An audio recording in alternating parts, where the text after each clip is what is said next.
The wedding hall shimmered with soft golden lights as guests gathered, chatting and smiling while waiters carried trays of sparkling drinks past polished tables. Among the crowd walked Aisha, a teenage girl in a pastel dress her mother had sewn. She had come with her family, excited to celebrate her cousin's big day. But as she stepped through the hall, a group of older teens at a nearby table whispered, smirked, and glanced in her direction. Their eyes slid over her with the kind of judgment that stings even when unspoken. One girl giggled behind her hand, another nudged her friend, and soon the small group burst into quiet laughter. Aisha heard them, maybe not every word, but enough to know they were laughing at her appearance. Her smile dimmed. She wrapped her dupatta around herself, trying to shrink into it, and walked faster toward an empty chair. No one deserved to be made fun of like that, and the moment cracked something inside her. Across the hall, a man named Hyder watched the scene unfold. He was a single dad in his early 30s, dressed simply, carrying a gentle seriousness in his eyes. His 8-year-old daughter, Noor, clung to his arm.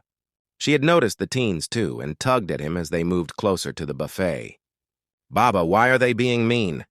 she whispered, frowning.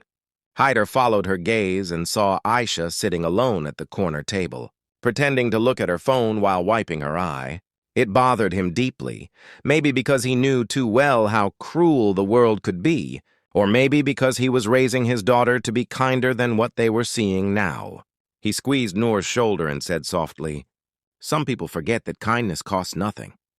The music grew louder as the bride and groom arrived, and everyone stood to applaud. Aisha clapped too, blinking rapidly to dry her eyes. She tried to blend into the moment, but the laughter still buzzed in her memory. When dinner was announced, she waited for most people to form queues before standing up. But as she walked toward the buffet, the same teens crossed her path again. The girl at the front of the group smirked and muttered something under her breath. Another boy snorted with laughter. Aisha's steps faltered. She pretended not to hear, but the humiliation rose like heat in her cheeks. She stepped aside to let them pass, but they brushed by her insincerely, still laughing. The joy she had felt earlier was gone. She thought about going back to the table and waiting until everyone else was finished.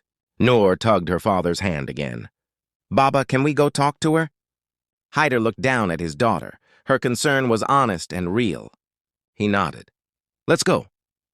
Together they walked toward Aisha just as she stepped away from the buffet line. She didn't look up until she heard a small voice beside her say, "Hi, my name is Noor.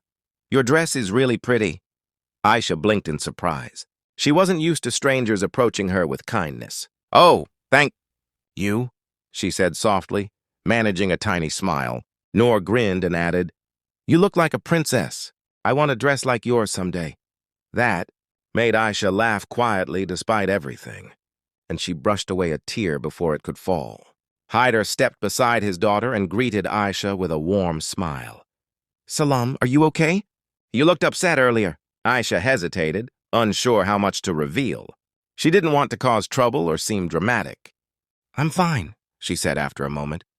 "Just some people were joking around. It's no big deal." But her voice trembled. Hyder wasn't fooled. He had seen the whole thing. "No one should be made uncomfortable at a celebration," he said gently. "Especially not for something so shallow. People can be unkind, but that doesn't mean there's anything wrong with you."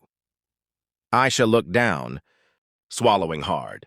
Noor, still clutching her hand, said, "You can sit with us if you want. My Baba tells funny stories." Aisha laughed again, this time genuinely. "I'd like that," she said. The three of them walked together toward an empty table. But before they could sit, the teens who had been laughing spotted them.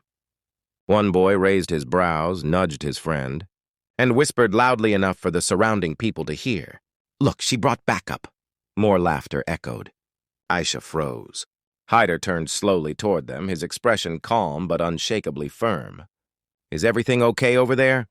he asked, not raising his voice but projecting enough authority to quiet the area. The teens shifted uncomfortably. They hadn't expected to be confronted by an adult. The girl who had laughed earlier rolled her eyes and said, "We were just joking. Relax." Hyder stepped forward, not aggressively but confidently, with the presence of someone who wouldn't let bullying slide. "Jokes shouldn't hurt people," he said. If someone feels embarrassed or small, that's not a joke. It's cruelty. And a wedding is no place for cruelty. The room had gone noticeably quieter. A few nearby guests glanced over. Embarrassed, the teens mumbled something and backed away, suddenly more interested in their plates. Noor squeezed Aisha's hand triumphantly. Aisha felt something shift inside her, not just relief, but a warmth she couldn't quite name. No one had ever stood up for her like that, especially not a stranger. They finally sat down together, and dinner turned into a surprisingly joyful moment. Noor told Aisha all about her school projects, her pet cat, and how she wanted to be an artist. Hyder shared lighthearted stories about parenting and how Noor once tried to give him a perfect makeover using glitter and stickers. Aisha laughed until her sides hurt. She talked about her upcoming exams, her love for sketching, and the dress she had designed herself for this wedding. Hyder looked impressed. "You made this?" "It's beautiful," he said sincerely. Compliments rarely felt genuine to her, but this one did. For the first time that evening, she felt comfortable, seen for who she was beyond appearances. When the bride and groom opened the dance floor, and Aisha believed her, they danced together, laughing when they missed beats. Even other guests began smiling at the sight of Noor pulling Aisha into silly moves. The teens who had mocked her earlier watched from the sidelines, visibly uncomfortable now that the room's mood had shifted against them. As the night came to an end, Aisha thanked Hyder. "You didn't have to step in," she said quietly. "But thank you." "It meant more than you know." Hyder shook his head. "Everyone deserves respect," he said. "And you deserve to feel welcome. Everywhere you go." Noor hugged her tightly before they left, saying, "Please come to our house sometime. Baba makes good cookies." For the first time that night, Aisha walked out of the hall with her head held high, not because someone saved her, but because someone reminded her of her worth. And that single act of kindness, from a single dad and his brave little girl, changed everything. Noor dragged both Aisha and her father onto it. Aisha hesitated again, unsure how people would react, but Noor wouldn't let go. "You belong here," she said simply, spinning until their heads grew dizzy.